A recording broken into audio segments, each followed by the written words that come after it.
You reach into your pocket on a cold afternoon and there's nothing there. No crinkle of paper, no heavy jingle of coins. You don't panic because you don't need them anymore.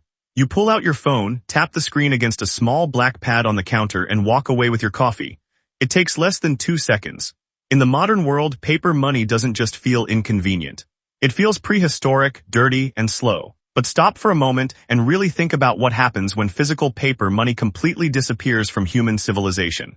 You aren't just changing the way you pay for a morning coffee or split a dinner bill with friends. You are changing the fundamental contract between the individual and the state. You are handing over the last remaining vestige of your financial privacy to a giant digital network that never sleeps, never forgets, and can be switched off with a single line of code. We are currently sleepwalking into a completely cashless society. It's happening in subways, at stadium gates, in quiet coffee shops, and through the tap-to-pay convenience sitting in your pocket. But beneath that extreme convenience lies a massive, unprecedented global experiment. And if you look closely at the places that have already made the jump, the results are deeply alarming. Look at Sweden. It is the closest thing on earth to a completely cashless nation. In Stockholm, you will find cafes with signs on the glass door that read, "No cash accepted." The homeless carry card readers. The churches collect Sunday donations through mobile apps. On the surface, it looks like the future. It's cleaner, faster, and street robberies have dropped significantly. The shadow economy, the gray market of under-the-table cash payments, has been effectively gutted. Tax evasion has plummeted because every single transaction leaves a permanent digital footprint.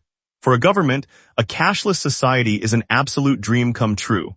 You can track every cent of economic activity in real time. You can stop money laundering, catch organized crime rings, and automate tax collection instantly. But there is a dark, quiet side to this total digital transparency. When your money becomes purely digital, it ceases to be yours in the way a paper note in your physical hand is yours. It becomes a series of numbers sitting inside a private database managed by a bank or a tech corporation. If that system decides your transaction is suspicious, or if you attempt to buy something the bank or government deems inappropriate, they don't just ask questions. They freeze your ability to survive. In 2022, the world got a terrifying glimpse of this exact power. During political protests in Canada, the government invoked emergency powers and ordered major financial institutions to freeze the bank accounts of protesters without a court order.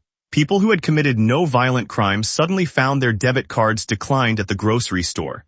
They couldn't buy gas to get home. They couldn't buy food for their children. They couldn't pay their rent.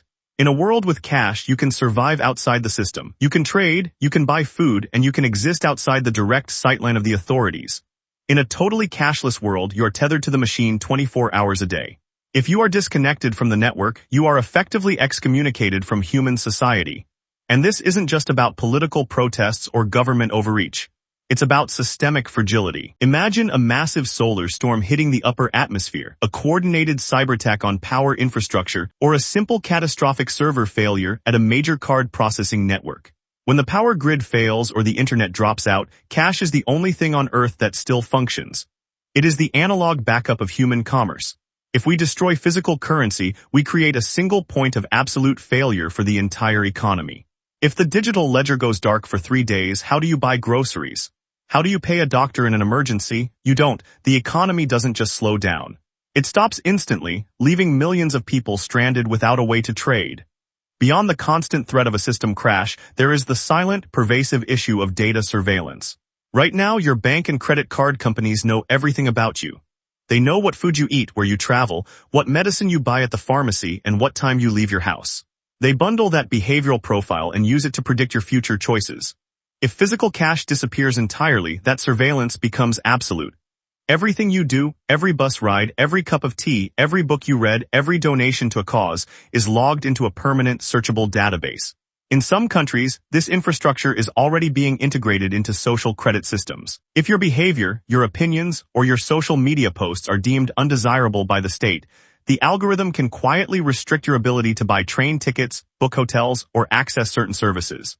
When money becomes digital and programmable, it transforms from a neutral tool of exchange into a powerful lever of behavioral control. We also have to talk about the millions of human beings who get left behind in this digital rush. The digital divide is far wider than most people sitting in modern cities realize. Millions of people, the elderly, the unbanked, refugees, and the rural poor, rely on physical cash simply to exist. They don't have smartphones, reliable high-speed internet, or the credit scores required to open traditional bank accounts. A cashless society effectively tells these vulnerable populations that they no longer belong in the modern economy. It forces them into predatory financial products, charging high fees just to access their own hard-earned wages through prepaid digital cards.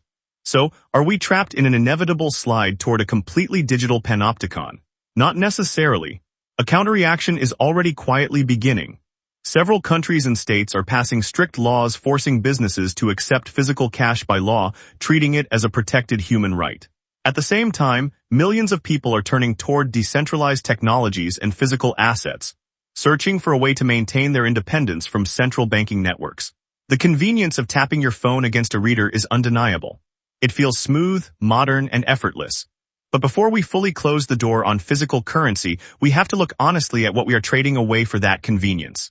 Money is far more than just abstract mathematics on a screen. It is a fundamental social agreement.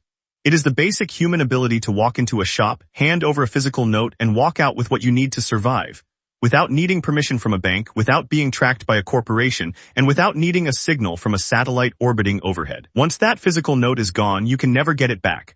We are rapidly constructing a world that is exceptionally fast, remarkably efficient, and profoundly fragile. And when the network eventually glitches, you will realize that true wealth was never the digital number flickering on your phone screen. It was the simple piece of paper sitting safely inside your pocket.